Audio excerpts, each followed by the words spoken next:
I'd like to call to order the July 1st, 2020 meeting of the TPA Citizens Advisory Committee. Pursuant to the Governor's Executive Order number 20-69, TPA Operating Procedures Section 6.2 and TPA Emergency Order number 2020-03, the Palm Beach TPA is conducting this meeting virtually using the Zoom webinar platform.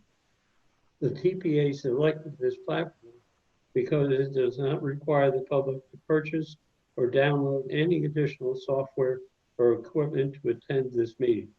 Aside from the Zoom webinar platform, the participants will use to attend remotely, the public will have no discernible difference in their ability to watch the meeting from that of somebody physically attending the meeting.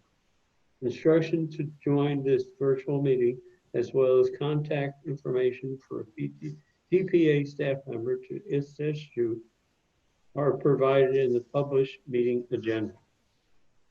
Please note that some members of the CAC are attending the meeting. Committee members will appear at today's meeting remotely, either via webcam or telephone. Additionally, scheduled presenters and the CAC Liaison will also be appearing via webcam or telephone. Before we begin, I'll summarize our public comment procedures for this virtual meeting. Written documents, comments, and questions can be submitted online at the website provided in the agenda. Verbal comments can also be made live through the Zoom webinar platform. When you wish to be recognized, please use the raise hand function within the Zoom platform and then wait to be recognized by the chair and unmuted by the meeting host. Lastly, an in-person visitor may submit a comment card available at the welcome table. Would you please call the roll? I am going to unmute all, and if you're calling in, then you'll need to unmute on that end. Okay, Terry Brown. Here. Mark Bruner. Here. Jim Carroll. Here. Michelle Damone. Here. Judy DeVersa. Greg Fagan. Here. Michael Fitzpatrick is absent. Glenn Harvey. Here. Jason Mancoff is excused. Tinu Pena. Albert Richwagen. Here. Ryan Rossi. Here. Paula Ryan is excused. Myra Newman. Here. We have a quorum, Mr. Chair. Thank you very much. We need a motion to adopt the agenda for July 1st.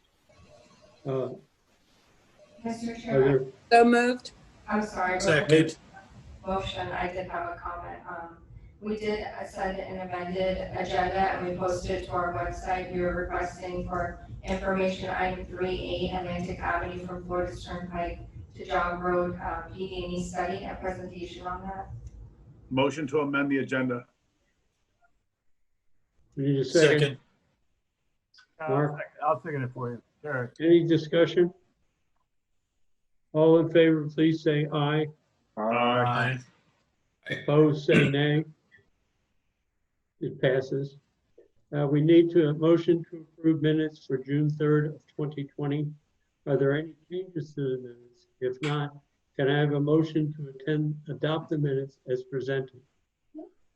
Moved. Second. A motion from Terry and a second from Jim. All in favor, please say aye. Aye. Aye. Opposed, say nay. Okay. I have no comments from the chair. The CAC liaisons report. Jason, would you please review the liaison report?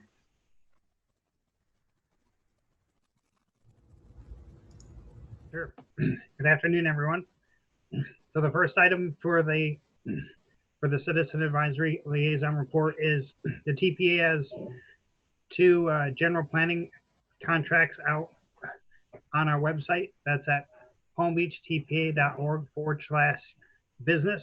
And these contracts will run from October 1st, 2020 through June 30th, 2023. You can find the submittal date, the due date for that is July 20th, 2020 at 4 p.m. And if you want to find out information about the two planning contracts, please visit our website and there'll be more information on both of them found there. Next up is a summary of US DOT's Summit on Pedestrian Safety. This is being held, this is to discuss pedestrian safety issues and actions through a webinar, and that the webinar will be held on July 8th, 15th, and 28th. And you can find more information at pedestriansafetysummit.com. Also, there's a Be Well PVC mini grant, and that's mini grants up to $5,000 available to Palm Beach County residents and organizations to advance community health. And there'll be a virtual Q&A session that'll be held on July 7th at 5 p.m. And to register for the session, you can go to bewellpvc.eventbrite.com and then the deadline to apply for the grants is July 11th at 4 p.m. I have a few more. Next, the next governing board meeting will be held on July 16th at 9 a.m. and there'll be login, participation information virtually, or you can attend in person. And our August meeting is, we take August off, so the next meeting will be on September 2nd. And as always, there's upcoming conferences. If you want to find out more about conferences available to CAC Liaison members, you can go to palmbeachtpa.org and see what conferences are available. And that's all I have. Thank you. Are there any public comments on this item? No, Mr. Chair. Do any of the committee members have any comments or questions on the liaison's report? Noting none, let's move forward. Are there any general public comments or public comments on the agenda items? No, Mr. Chair. Okay, move. The next item is a motion to recommend approval of the fiscal year 2022 to 2026 list of priority projects. Andrew, would you please present this item? Yes, good morning, everyone. So I'm going to present to you the list of priority projects for fiscal year 2020. One second, my screen working here. Okay, so I'll be presenting the list of priority projects for fiscal year 2022 to 2026. And then this will be going to the governing board for adoption on July 16th.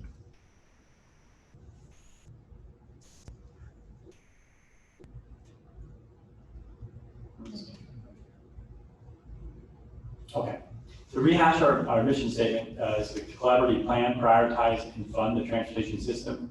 So right now we're really in the prioritization phase. So before we have our long-range transportation plan and the planning of projects, and then through this list of priority projects is when we prioritize those projects, and then they'll make their way into the work program and our transportation improvement program where they are funded.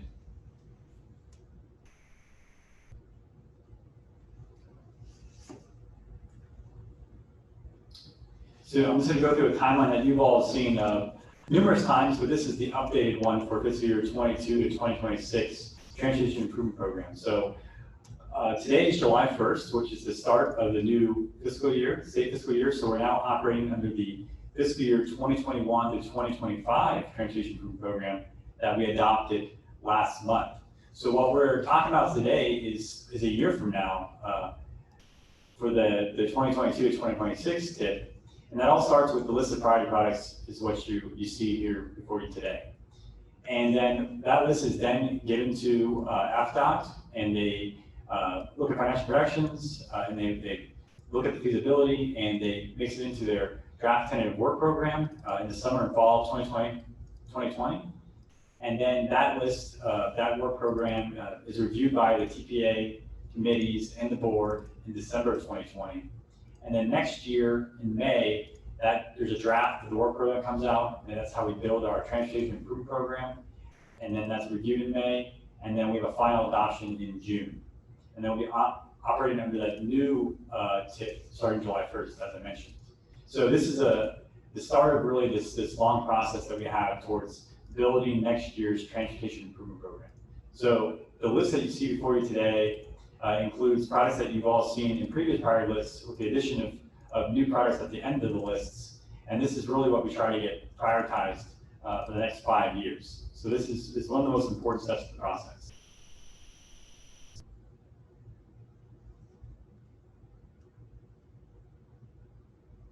So I'm going through the 3 main categories for our list of priority products. We have the state road modifications, the local initiatives program, and the transportation alternatives program. So to start off, our major one, the state road modification, these are our products from our cost feasible list and our long-range transportation plan. And this also includes some smaller modifications on state roadways that we've received from staff or from stakeholders. And we also try to tack on some other types of modifications to resurfacing and rehab jobs on bridges. So, for example, adding complete streets or safety components to those resurfacing jobs. The funding source of this is mostly from state funds. It's about $20.5 million a year, coming mostly from state gas taxes. And in the work program, in our tip, you'll see it showing as district dedicated revenue as the majority of it, and then also statewide fuel taxes, DS, and then public transit office, DPTO. The next section is the local initiatives program, and this is that annual competitive application process where we use primarily federal funds we get through the surface transportation legislation, and that's roughly $22.8 million a year. So you'll see those programmed as SU funds, and then the state version of that is called SA funds. So those are the funding that we put towards these local initiatives. And lastly, we'll be going over transportation alternatives, which is a subset of surface transportation funds at the federal level. And that's another competitive application process that we have for non-motorized projects. And there's roughly around $3.1 million available. And you'll see those categorized in our program as TALU and TLT funds, transportation funds.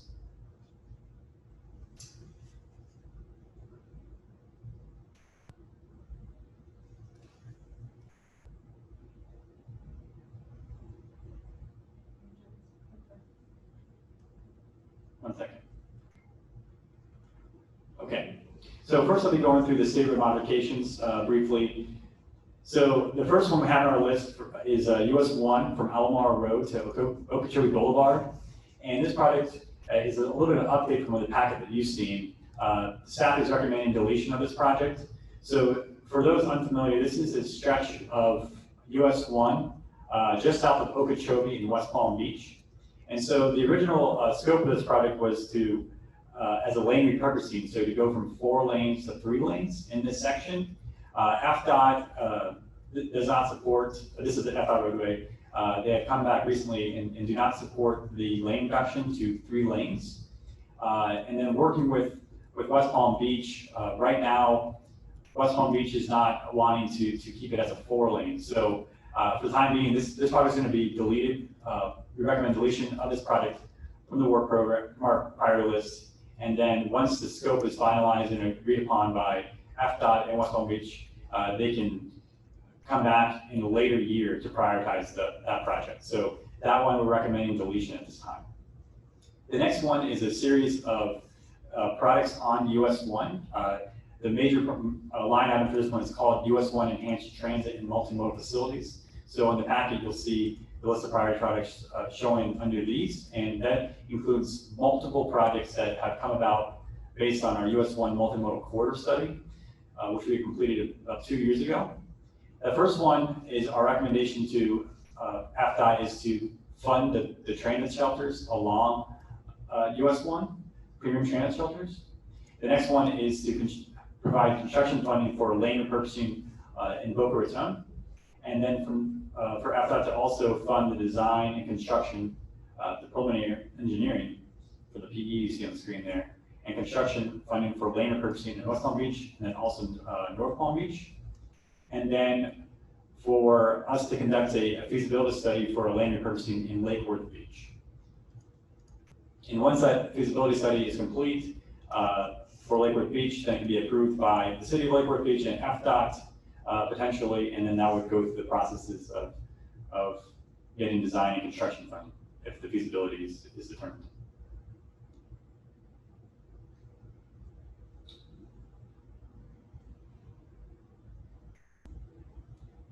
I apologize, the clicker seems to be messing up a lot.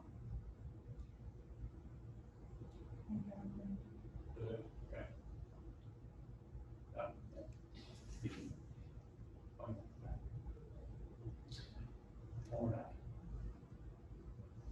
Okay, sorry about that. So the other products that I wanted to update you on for state road modifications, these are all ones that are also existing. Atlantic Avenue, we're requesting to push FDOT to accelerate right away in construction funding for the portion of Lyons Road to Jog Road, which is a widening project. We have an Okeechobee Boulevard from State Road 7 to US 1 transit corridor and other multimodal facilities. We're wanting to prioritize the transit shelters on that facility. And then this is there's a State Road 80 from State Road 15 to County Road 880 street lighting study right now. There's a warrant study being done by FDOT. They're looking to wrap that study up pretty soon here in the next month or so, and they're going to come to our board in September to provide the results of that study. The TPA staff is recommending we continue to try to program the design and construction of that lighting along that corridor. The next one is Lake Worth Road Enhanced Transit and Multimodal Corridor Facilities. We're looking to program the transit signal prioritization on that segment. And then the last part is the new projects, and we're looking to program construction and implementation of the new projects that are on our list. So the next slide I'm about to show you is the summary of the 8 new products on our list. So they're in more detail in the packet. They're broken down in 8 products in the packet, and they're all underlined at the bottom of the state road modification list. But I'll go through them briefly with you. The first one is a federal highway at Spanish River Boulevard, which is in Boca Raton. And this is a project to convert a through lane on that intersection into a through lane and a right turn lane only, or sorry, a through lane and a right turn lane together, which frees up a little bit of space to add a bike lane through the intersection. And then it'll also include a mass arm conversion. The next one is a series of, it's actually 3 products that you'll see in the priority list. It encompasses 36 intersections.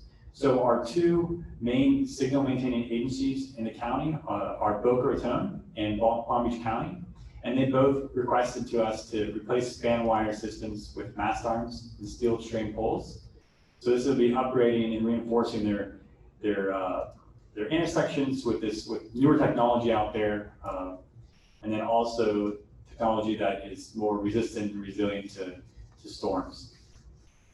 The next part is State Road 715. There's 3 products that we have in there. State Road 17 is a state road that runs north-south out in the western portion of our county. There's some sidewalk gaps out there, and there's some lighting needs and some bicycle gaps. So these 3 products encompass sidewalks, lighting, and buffer bicycle lanes. And then lastly on this list, one of those resurfacing projects that the state is doing is in downtown Lake Worth Beach along Lake Ave and Lucerne Ave. And we're recommending that FDOT add stamped concrete crosswalks, replace sidewalk pavers, and try to improve drainage within the resurfacing project. Next is the local niches program. Again, this is that annual competitive application process, roughly $22.8 million a year in that. All the products are moving forward. Just 2 updates for you on this list. The FEC Railroad safety improvements, similar to the ones that we've done in the South County. This is the northern portion going from West Palm Beach north. This, we're requesting to add $565,000 in fiscal year 2021 to support a rail and safety grant that Brightline has gone after. So Brightline has gotten, this is mostly getting paid for with this CRISI grant, as it's called, the abbreviation. But it's also chipping in money from locals, from Brightline, and then it would be another additional $565,000 from the Surface Transportation Funds from the TPA. The next product is the town of Palm Beach has 4 signals that they want to bring into the Palm Beach County traffic signal network. And this is a product that was actually applied to for last year and was prioritized. But there's been opportunities to accelerate this project. It was a request from the town of Palm Beach, and Palm Beach County stated that they are able to accelerate that in their construction schedule. And we talked with FDOT, and they're able to find the funding available for this in fiscal year 2022. So this is actually going about two or 3 years accelerating for implementation.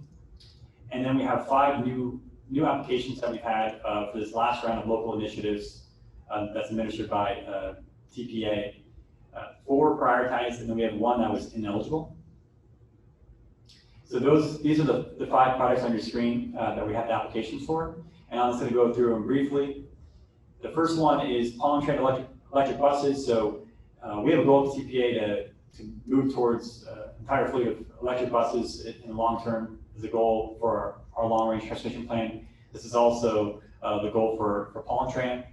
They're looking to purchase 4 electric buses and also install electric charging stations at their maintenance facility. They applied last year for 4 buses as well. The next one is a tri-rail service to purchase 1 passenger rail car. So they came to the Palm Beach TPA looking to get funded through this program for $2.5 million. And then they're also going after regional funds that we administer at the regional level. And they'll be getting another 2.5 from that. And then they're also looking for Broward MPO to go through a similar process that we have here, still the same funding amount, same funding pot for surface transportation funds, and they're asking for 2.5 from them. So this is a regional effort that they're trying to purchase rail cars. The next one is downtown Lake Worth Beach, and these are facilities that are north-south on Southeast Coast Street and South H Street, and they're looking to reconstruct these roadways to 1-way pairs, and then also install 4-foot designated bike lanes. And the next 2 I wanted to point out, Wellington had a product they submitted for Greenbrier Boulevard from Aero Club Drive to Greenbrier Shores Boulevard, which is to construct 4-foot designated bike lanes. I wanted to point out this one that I have an asterisk by for the score. Our program overview states that we want to have a minimum score threshold of 25 points. Staff's still going to recommend inclusion of this product under our priority list to go towards to the board. As you see, we have probably around $20 to $22 million available for the local initiatives program. And if you add the totals about what's available, we still have some funds available, so we felt it was good to still have this product move forward since we have money that's freed up for it. And then lastly, we have West Palm Beach submitted for Mercer Avenue from Australian Ave to Center Park Boulevard. And this had a lot of complete street concept, mostly bike lanes. But this project, we deemed it ineligible at this time because additional public outreach is required. This one, and really this goes for all the products that we have. If there are products that are going along residential areas and they have single-family residential units where the driveway's back into the street, we are requiring more public outreach and approval from those homeowners before we move forward with those, so that we can have those property owners on board a little more. In the past, we've had issues with projects getting to construction and there being resentment from the public. So trying to get ahead of that a little bit more early. So that's the reason why we deem that one ineligible. A few highlights: all existing projects moving forward for transportation alternatives, and we have 6 new applications, 4 that were prioritized, and we have 2 that we have insufficient funding for. I want to go through those new ones for you. So all the current ones that we had in the previous years, those are all moving forward as expected. But here's the status of our 2020 applications. So these are the first time you're seeing these. So the 6 projects we have on the screen here, we have Lake Worth had ADA improvements for sidewalks and curb ramps throughout the entirety of the city. Palm Beach Gardens had a bike lanes and an 8-foot pathway on Kyoto Gardens Drive from Military Trail to A1A. We have Westgate CRA who applied for pedestrian safety improvements on Cherry Road, Military Trail to Quail Drive. Paul and Tran is looking to do 88 bus stop enhancements countywide at train stop locations. And so that really, those 4 projects ate up $3 million in federal funds that we had available for this program.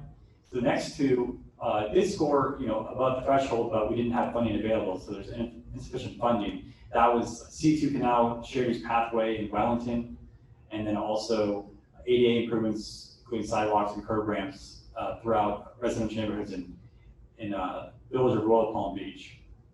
Now for these 2 bottom ones, we do have money available in the local initiative program.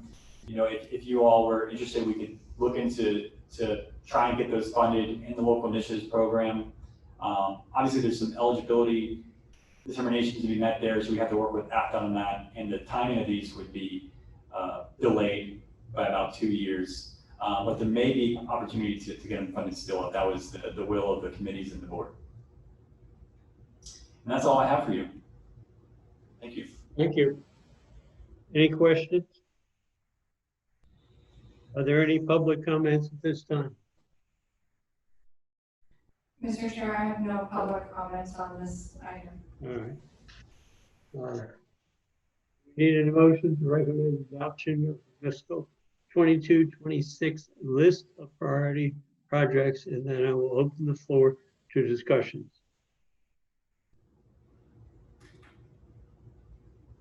Any motion? So moved. Second. Motion by Mark and a second by Greg. Okay. And then Myron had his hand raised, but then he lowered it.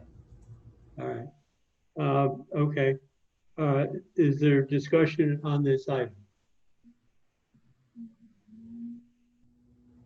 Jim?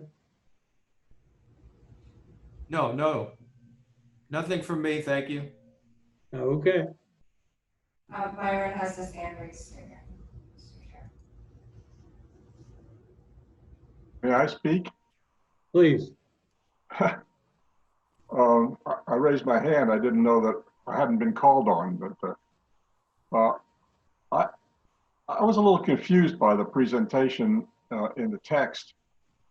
And I think the oral presentation was clearer. These are staff recommendations. Is that correct? Yes. I think that the printed document should say that these are staff recommendations. And I noticed that if the tables are in order of priority, the funding does not necessarily follow the priorities in the tables, and I wondered why that was. I would have thought that the projects recommended for funding would be the highest priority down the list. And I also noticed that the Andy's presentation was inconsistent with what is in the text that was distributed to us online. No, it wasn't distributed, posted online. For example,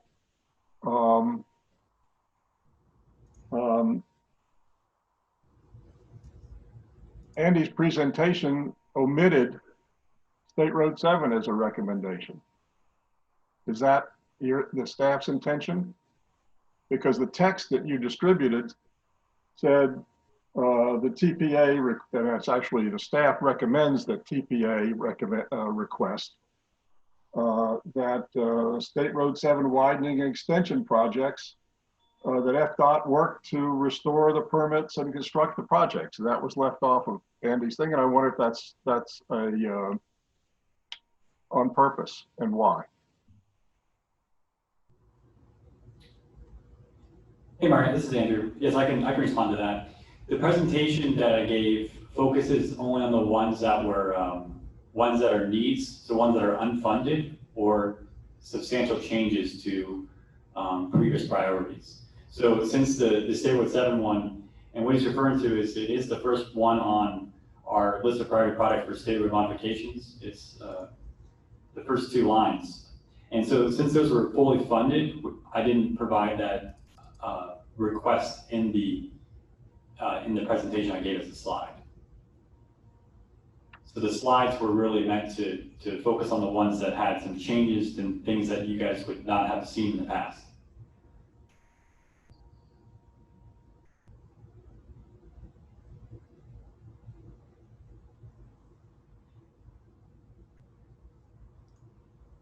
Okay, anything else, Myra? No, I'm just a little worried about the wording, but I mean, I think it ought to be more explicit. These are staff recommendations to the board. And it gives I believe that the current text gives a false impression to any member of the public who goes online and looks at it. I mean, once the board decides, that's fine, but I think that these ought to be presented as staff recommendations in the text. I mean, Andy said that they were staff recommendations, you know, but the text doesn't say that. Okay. Well, the other thing is that as soon as we vote, make our recommendation, it becomes our recommendation to the board. So it supersedes the staff, or not supersedes, but includes the staff recommendation and our recommendation. Well, the we would be one endorsing thing the that staff I do recommendation. say is that I think we should identify, even if they're carry forward projects, the main projects that absorb most of the funding on this, on the 22-26. I mean, it's, how much is it worth? How much is 22-26 dollar value? I'm sorry, could you repeat that?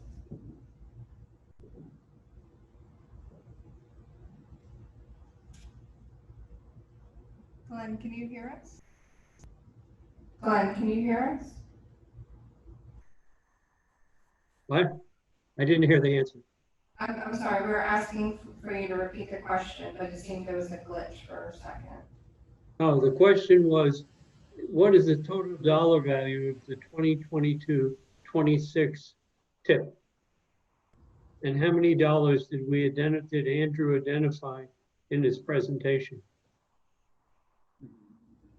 So, and I could answer that one for you. So on the bottom of each table, if you look at the last row of each table for state road modifications, local initiatives, and transportation alternatives, you'll see that it's broken down by fiscal year 21 through 25, which is our current fiscal year 21 to 25 tip.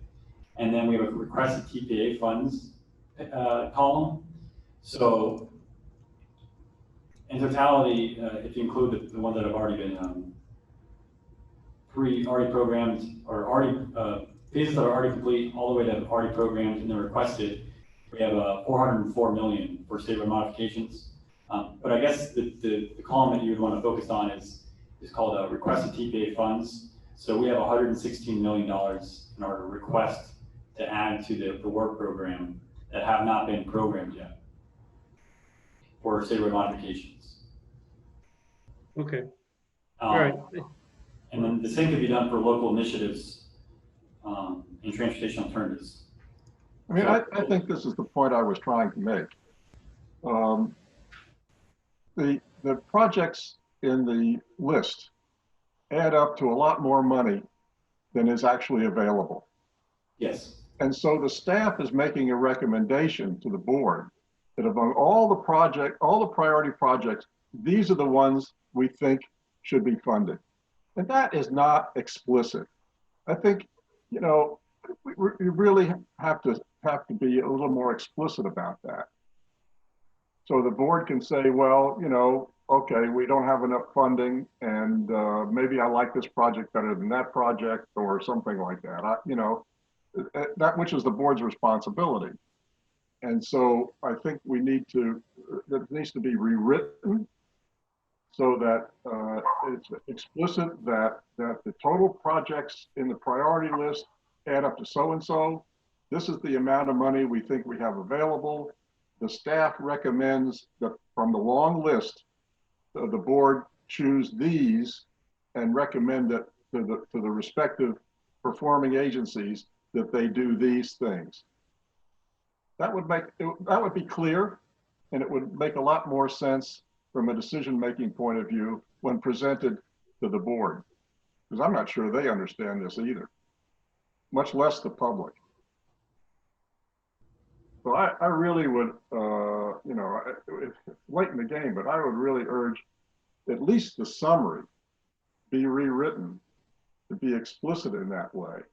And if it's necessary, I would make a motion amending the motion to approve, subject to rewriting that section of the overview.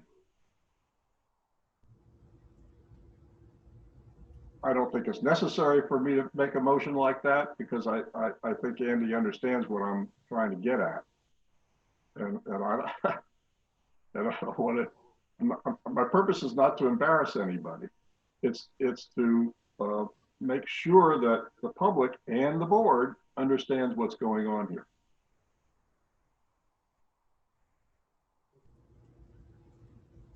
All right. Do we hear any further discussion? If not, then I have a motion by Mark, and a second. and a second by Terry. I had Greg as a second. Okay. Because we're conducting this meeting virtually, we're going to do this by roll call. Please, Margie, please call the roll.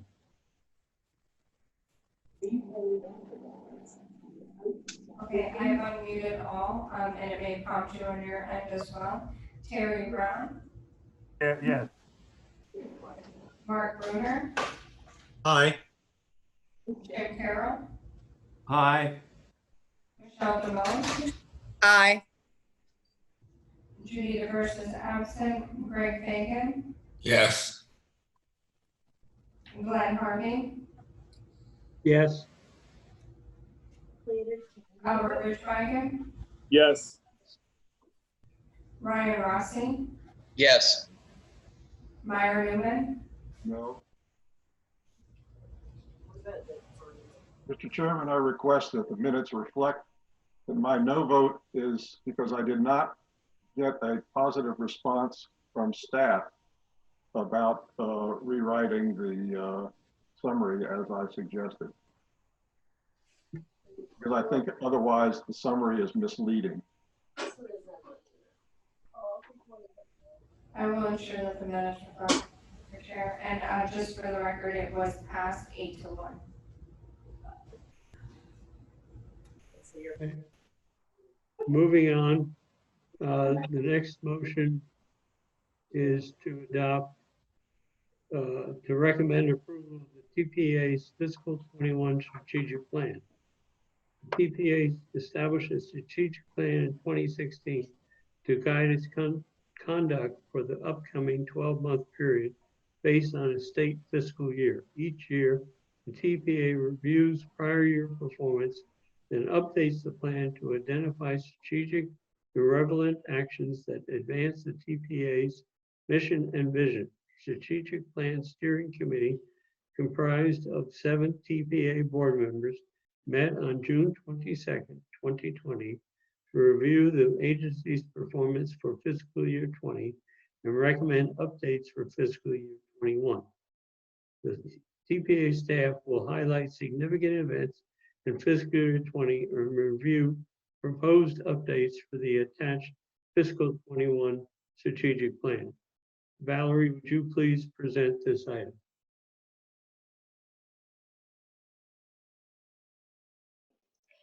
Good afternoon, everyone. My name is Valerie Nielsen. I'm the Deputy Director of Multimodal Development at the TPA. And we follow the state fiscal year, which is from July 1st through July 1st through June 30th. So We just ended fiscal year 20 and we're starting fiscal year 21 today. As Glenn mentioned, I'm going to be providing a few highlights from fiscal year 20 and presenting our draft fiscal year 21 strategic plan. So what is the strategic plan? It's a one-year document focused on specific actions that we want to take to advance our vision and our goals. We have 6 goals. And this document is not required by federal or state regulations, but it's something that we've been doing since 2016 as a best practice, above and beyond our 2-year unified planning work program. So fiscal year 20 was a big year for us. Here's a picture of our ribbon cutting of our board in our new office. A few of the highlights from fiscal year 20 is that we became an independent agency, so we are no longer hosted by Palm Beach County, and we moved into a new office building. You can see the picture here at 301 Detour in downtown West Palm Beach. We also adopted our 5-year long-range transportation plan update for 2045. We created an online interactive comment map to receive comments from the public, and we also hosted several events, including a transit peer exchange and a Vision Zero workshop, which we're really excited because after that, we have one new Vision Zero city, the city of Boynton Beach. So we congratulate them for taking the action to commit to 0 fatalities and serious injuries on our roadways. We're putting together an annual report that we plan to present to the board on July 16th. And here's kind of a preview of what it's going to look like, but it covers our 6 goals. And on the left, you can see here the interactive map that I mentioned for the comments, and also our February board meeting, which had over 2,000 public comments. It was our largest attended board meeting that we've had to date, and some of the events that we've participated and hosted throughout the year. We also highlight some of the projects that were constructed this year and some of the ways we collaborated with partners throughout the year. And finally, basically our report card for fiscal year 20, and that's what's going to be in the annual report that we present to the board. So this agenda item is an action to adopt our draft fiscal year 21 strategic plan, which is what we'll be working on over the next year.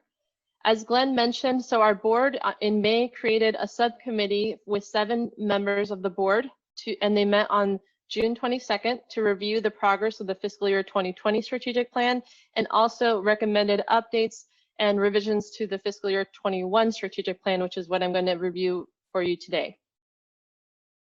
So I mentioned we have 6 goals. Our first goal is engage the public.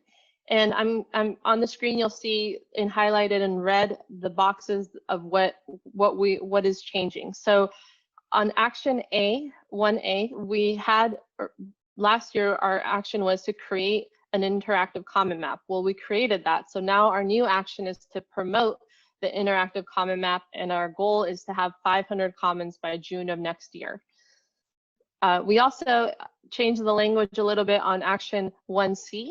So we had conduct outreach events, but now we expanded that to be more clear and say conduct or support outreach events and campaigns, because a lot of the events we do are also with our partners as we collaborate with them. On goal 2, plan the system. On action A, commence multimodal corridor studies on our transit plan corridors from our long-range transportation plan. We bumped down from 3 to 2 studies as our goal because these are big efforts, and we learned from this year, and now even going through this current pandemic, 3 might be a bit much for us to kick off in a year. So our new goal is 2 studies by June. We also revised a little bit the language on 2B before we had conduct safe routes to school walking safety audits. We still want to do that, but we made it more broad to say conducts pedestrian and bicycle safety field reviews, so that we are not just looking at safe around schools, but also other corridors to improve bicycle and pedestrian safety. And we hope to do 3 again this year. And then for each of these goals, we try to have 3 to 5 actions. For this one, we added a new action this year to create a complete streets opportunities plan. What we mean by this is we want to review our roadways, our county, FDOT, and our city roadways that are federally aid eligible on the network to find complete streets opportunities. So looking at our roadways to see what roadways have enough space to add sidewalks, bicycle facilities, safety improvements, and kind of do a sweep of before and after possibilities, and then present that by June of next year and share it with the roadway owners. So hopefully they can apply to us for funds or implement those improvements as when the next resurfacing project comes up. But we want to compile that into a document we can share.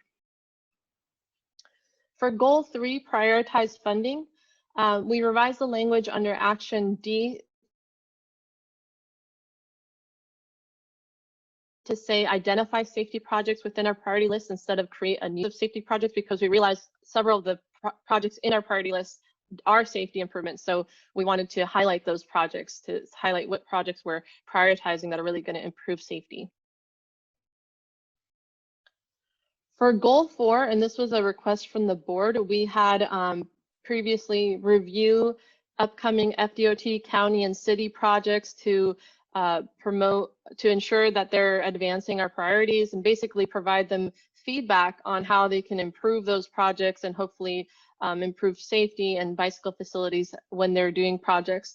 Our board asked us to revise that language to say engage stakeholders in those reviews, so that that way we would actually reach out to more stakeholders when we're reviewing those upcoming projects to get their feedback as well. Goal 5, collaborate with partners. On this one, we have a few revisions. The first one, action A from last year, was research existing mobility plans and fees throughout the state of Florida. We did that and we shared it with the board subcommittee for the strategic plan, and they said that's great, but let's put that on the shelf for now and focus on something else. So we are proposing to, as an action, to collect pedestrian and bicycle activity counts.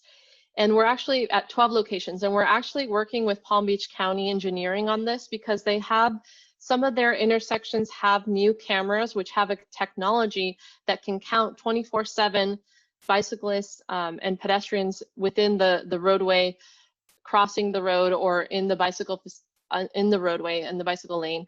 And so we're working with them on identifying 12 locations to implement. The TPA would fund for the extra service, but basically to have an online platform where we can have 24/7 feed of counts of pedestrians and bicycles at these locations. So we're trying that out, and we're going to do that over the next year. For action B, we had previously facilitate local walk and bicycle and age-friendly designations for our local communities. So our goal was to have 3 cities or county receive these designations in a year. And because this is not in our control, we're deciding to strike this goal. We still want to help and promote this our local municipalities to get these designations, but instead of putting ourselves up to something we are not in control of to achieve, we're changing that to say assist local governments with transportation studies and plans, and have 3 studies and plans by June. So what we mean by that is help be a funding partner to our local municipalities that want to do complete street studies, traffic studies, mobility plans. We would be a partner to them on that. For action D and E are actually new actions that we're adding this year. So D, the idea behind this is to create a complete streets projects video by June. And this would be highlighting complete streets projects that have been implemented in Palm Beach County and possibly in Broward and Miami, to highlight some of the improvements that have happened recently, and hopefully share awareness with folks that are considering similar type projects but have hesitations. So for example, the city of West Palm Beach has implemented several separated bicycle facilities, and that's pretty much a new concept here in our county, and so we could highlight some of those. There's been several lane repurposing projects in the region that have been successful, so we could highlight some of those. And so that's the idea behind this, because not everyone's aware of everything that's going on, and we hope that this will help them see examples in the region. when they're considering these types of projects. And then 5E is this was also a request from our board to facilitate a discussion of our LRTP projects and their inclusion in local comprehensive plans. So they asked us to review local comprehensive plans and work with the municipalities to see how we can align our long-range transportation plan projects in their comprehensive plans. And we would provide a summary report by next June of our findings and what we were able to do as part of that effort. The final goal is administer the agency. This remains mostly the same except for action C. Last year our goal was to move to a new office and meeting space, and we achieved that. So our new action for C is to pursue a distinguished workplace designation. So this could be a bicycle-friendly business designation or a best places to work designation. We're gonna explore a few different designations and try to achieve one by June of next year. So that concludes what came out of the meeting with our board subcommittee for the strategic plan for fiscal year 21, and we're presenting now to the committees for a motion to adopt these recommendations for the new year, and then the board will be seeing this later this month to adopt the final strategic plan.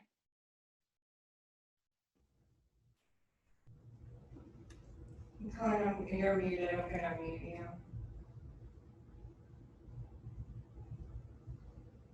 Thank you. I need hearing no further discussion, I need a motion and a second. Who would like to be the motion? Jim did the motion, I'll do the second. I'm sorry, I missed who the motion makers. I have that Terry's the second, but who was the first? What was that? I missed who the motion maker was. I had that Terry. I was one of them. Oh, okay, so Jim. I don't know if I was first. Okay, I'll have Jim as the motion maker, Terry as the second. Yeah. And here, just for the record, I don't have any public comments on this, but Myra does have his hand raised. Okay. Because we are conducting this meeting virtually, we're going to do this vote by roll call. Margie, please call the roll. Excuse me, I have my hand raised. For discussion first, Oh, you have Myron with his hand raised. any discussion? Yes. Yes, Mark.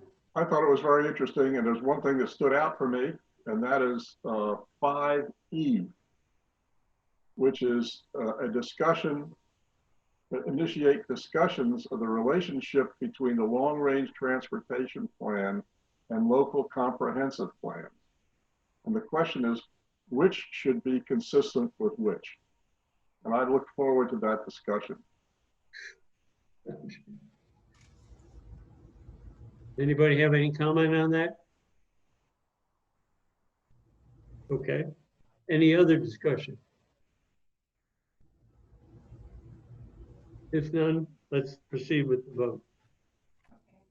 And just, I am unmuting all, and for clarification, I have the motion on the floor is to recommend approval of the fiscal year 21 strategic plan as presented. I have a motion by Jim and a second by Terry. Terry? Yes. Mark Bruner? Aye. Jim Carroll? Aye. Michelle Damone? Aye. Greg Fagan? Yes. Glenn Harvey? Yes. I'm sorry, Tim isn't here. Albert Richwager? Yes. Ryan Rossi? Yes. And Myra Newman. Yes. It passes unanimously, Mr. Chair. All right, thank you. Our first information item is 3A,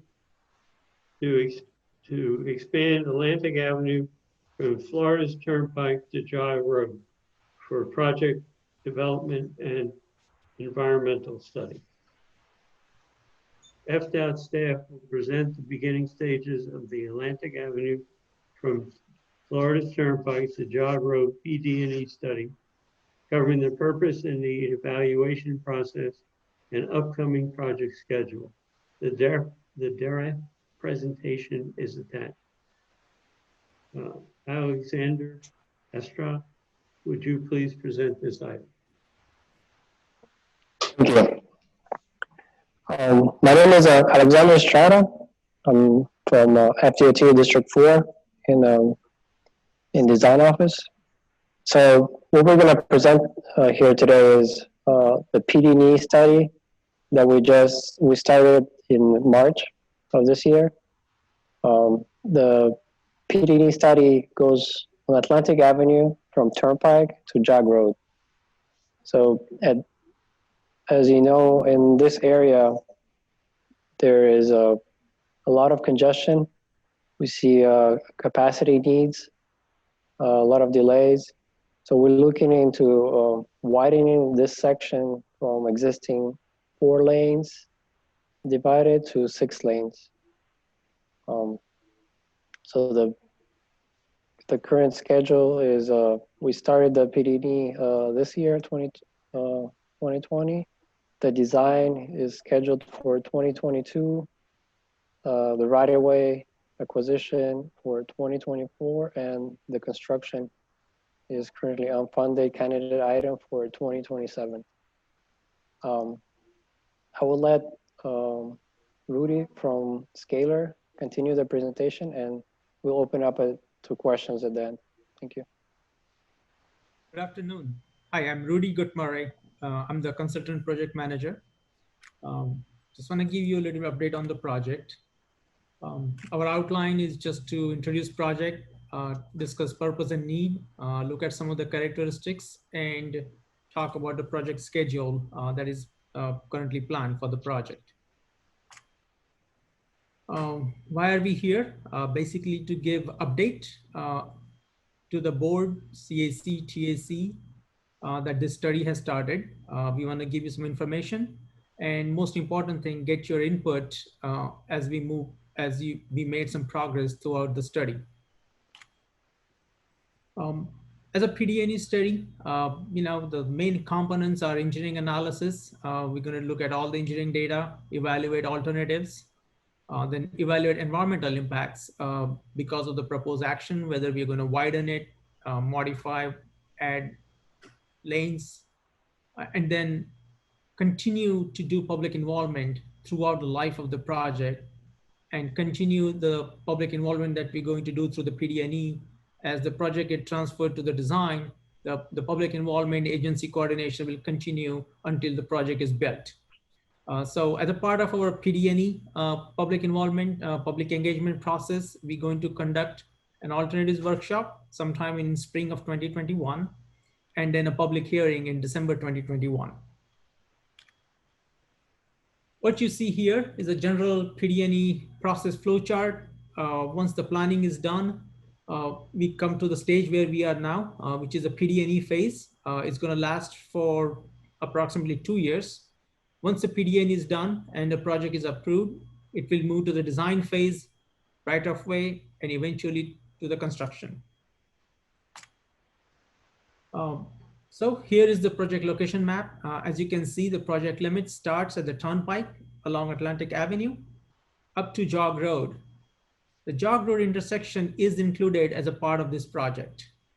The project is approximately 1.8 miles, and the whole entire project corridor is within the unincorporated Palm Beach County areas. The purpose is to address capacity needs, existing as well as future, and also evaluate the transportation regional network, evaluate safety, not just for the vehicles, but for bicycles and pedestrians. I don't know what happened, sorry, let me get back. So, sorry for that.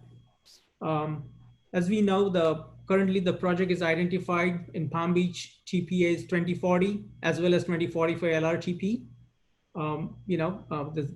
Also, those who travel this road knows that some of the segments are currently over capacity, and we'll talk about that over the next couple of slides. So our goal is to evaluate capacity issues and then look at pedestrian and bicycle facilities. As you know, some of those, there are some gaps on the sidewalks, and provide bike lanes on both sides of the roadway. Okay, here are the traffic volumes. As you can see, what you see in blue is the current year AADT, and in red on those maps on the screen is 2045 traffic projections.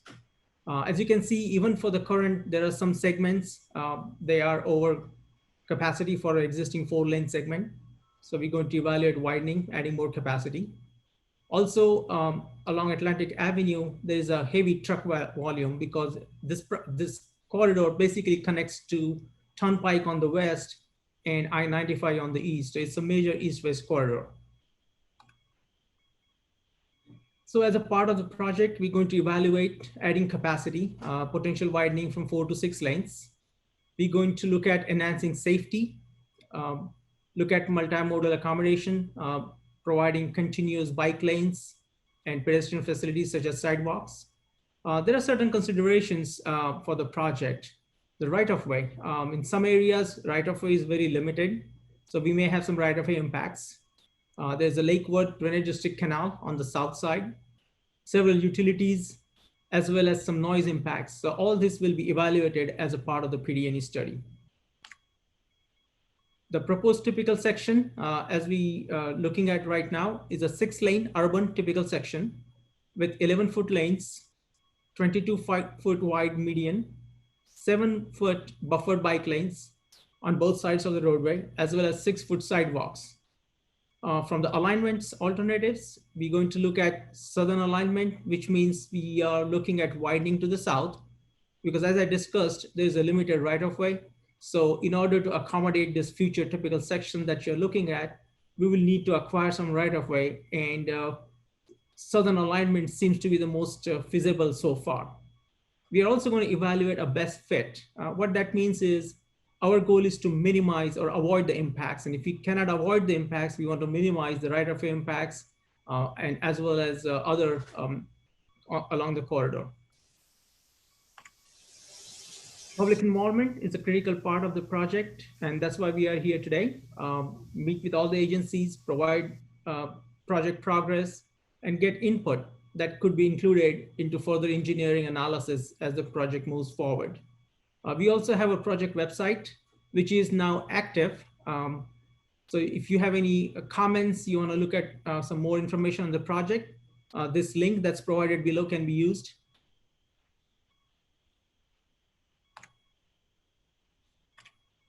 What you see here is some of the list of agencies that we are going to coordinate for the project, in addition to all the HOAs, communities along the corridor, and the citizens. Here is the timeline for the project. As Alex indicated, we started towards the end of February.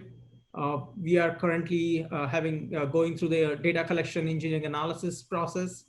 And then as we approach spring of 2021, we are planning to conduct a alternatives public workshop. Again, give opportunity to everybody to make comments on the proposed alternatives, and then move forward with the study. And in winter 2021, we are planning to conduct a public hearing. As we discussed, Alex talked about, the design is currently funded in 2022. The right-of-way acquisition is funded in fiscal year 2024. The construction for the project is currently not funded, but it is a candidate project for fiscal year 2027. With that, if you have any questions and comments, Alex is our FDOT project manager. You can contact him, or you can also contact Guillermo at the FDOT communications manager. With that, I'll open it for any questions you may have. Thank you.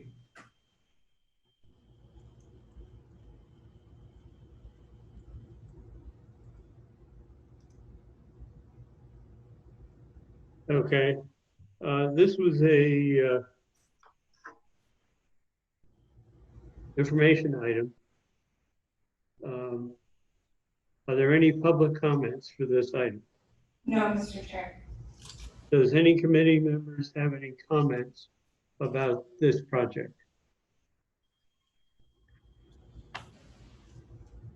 I have one. This project is from the Turnpike to Jog Road. I know there's a project from State Road 7 to Lyons Road. Where is the segment from Lyons Road to the Turnpike going to be addressed? Yes, thank you for the question. So this study is from Turnpike to Jog Road. However, the design is funded from Lyons to Jog Road. So the design is going to be the full length tying into the project to the that's on the west right now, from State Road 7 to Lyons. We're going to tie into that one and continue all the way to Jog Road. So the reason, this was kind of broken down into different projects. So this is just the study portion, which is west of Turnpike. This is more basically required a full PD&E study because of there's additional right-of-way needed. There's been changes since the last PD&E was done. There's been a lot of I guess a lot of businesses and a lot of more volume of traffic has come in since the previous PD&E was done. I think either early 90s or late 80s. So things have changed since then. So we will have to do a full PD&E on the east side. However, on the west side, there's been already right-of-way acquired, and the alignment is already set up for 6 lanes. So we're able to widen into the inside without impacting, any other parcels. So that's why we have a PD&E, a full PD&E just for this section. However, our design is going to encompass the whole limits. Thank you. Any other comments? If not, thank you very much. Thank you. Next item, 3B, FDOT District 4 scheduling reports for projects in Palm Beach County. FDOT has created the attached scheduling report to share the anticipated completion dates of key activities for projects within Palm Beach County, beginning with the initial scoping checklist and continuing through design process to notice the commencement of construction. FDOT staff will generate the report monthly, and the TPA will share the report as an administrative item on future addenda. Andrew, would you please present this item? Thank you, Chair. Hello again, everyone. This is quick. I just wanted to bring to your attention this scheduling report that's provided from District 4. They're providing this for all the counties in our district. So this is originated by them. And what we're going to do is ask for this report at the beginning of each month, and we're going to include it as an administrative item in the packet in the future. So it'll be down to your summary points for the board. So you're not going to get this as an informational item every time, but we wanted to give you just a brief overview of what this is. So it's a pretty large PDF, small font, but what this includes are project programs in the work program, and then the status of them and their milestones coming up. So I'm just going to go through a few fields that might be beneficial for you all to be aware of. The second page of the report actually gives a definition for all the milestones you see on the table, but I'm just going to point out a few of them. The first one I want to point out is what is called PM, which is the product manager. And so when you find a name on the report with product manager, you can actually go on, I think it's like FDOT 411 or State of Florida 411 contacts on the website. If you Google that, you can actually put in anybody who works for the state employee and look up their contact information. So sometimes if it's a product manager we don't know, we just go to that quickly and look it up. You can also contact us and we can get you in touch with them. The next one is the multimodal scoping form checklist, which happens pretty early on in the project process before design starts. So this gets set out to the cities, the TPA looks at it as well, and other stakeholders. And this really provides an early scoping of the project. for planning purposes. And then the next one I wanted to mention was the execution date when design starts, so the start of design. And then it's going through the design process, and then there's the initial engineering stage, which is the first opportunity for design review. So the city and other stakeholders review it. TPA also has access to review the design and make their comments, and it has some scoping changes to it. And then after that, there's a public information workshop based on the design. And really, this is getting towards the last chance to make some of those major adjustments to the design of a project. Some major scoping changes is at this public information workshop. And then once you finish that up and those comments are provided and make those changes, after that, it's really getting into the other sections of designing the roadway and going into some other phases that get more into materials and traffic when they're out there constructing. So it's really during that public information workshop and that initial engineering phase is when we want to get the final design of a project finalized. So after you get to the design phase, some might have a right-of-way phase as well, but you start getting into the later phases, and then it gets into what is called the construction notice to proceed, NTP, which is the last one you see on the list there on the table. And this is really when they have the consultant contractor can go out and construct the project. And so once it gets past the notice to proceed date, it'll be under construction, and then it would drop off this list. So the project may not be complete, but it's gone through the entirety of the programming of the phases of the project and has started construction. So again, to recap, this will be provided monthly, so you might see some changes and updates in these milestones if there are changes to a project. And so hopefully this is a good tool for you all to stay aware of sort of what's going on in the different phases for a project. That's all I have. Thank you. Okay. Are any committee members have any comments? Chair, I don't have any public comments on this item, but Myron does have his hand raised for committee comments. Oh, please. Myron? I have a comment about everything, of course. I think this is a really interesting report, although I almost went blind trying to read it. But I would like to suggest that to FDOT that it consider ordering the projects on this list in conformity with the priorities list, so that it would be easier for people who are interested in priority projects to find them.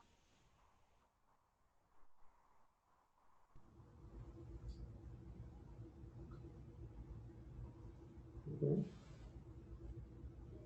Can we put that in as a comment, Margie? Yes, we can. Thank you. Sure. I can respond to that if you'd like for a little backup. Our staff's been pushing on FDOT to provide this as an actual table in Excel. Unfortunately, they only provide it as a PDF. We can put that request into them to see if they can change it for us. And then on the staff side, we're seeing, I can't promise anything, but we're trying to make this PDF and convert it to an Excel document so we can reorganize the list ourselves to provide it in the list of priority products sort of order. So it would make it easier for you all, and maybe hide a few fields as well, maybe to clean it up a little bit more. But we will definitely provide that comment to FDOT, and then we're going to still work as staff to try to get this a little bit more dynamic for us to work with. Thank you. Any other comments on the FDOT District 4 scheduling report? Okay, if that's the case, member comments. If anybody has a comment for the committee, please utilize the raised hand function. Can't find the raise hand function on my system here, but I just want to congratulate Albert. I had 2 daughters and I hit the jackpot, so you should really do well. they're great. I'll second that emotion. Yes. Thirded, summary points from the June 18th governing board meeting. Wait, Glenn? Yes. Yeah, I'm sorry. I had one thing. I couldn't find the raise hand feature either. Just sort of a question. The September 2 meeting, I guess that's the next meeting, right? Correct. Correct. And will that be on Zoom as well, or Zoom available? At this time, we only have authorization through August. It's not, it's dependent on the governor's order. So we will let you know probably early to mid-August once that's updated. Okay, thank you. You're welcome. Okay, so the summary report is informational. Any information requested by a committee member? Next, the public, the May 2020 Public Involvement Activity Report. Is no staff presentation unless requested by a committee member. Does any member request a presentation? If not, reminder, we're on a schedule break in August. Next meeting is scheduled for September 2 of 2020. And will be provided information in the near future regarding where and how the meeting will be conducted. Thank you. At this time, the committee is adjourned. Thank you all. Have a good summer.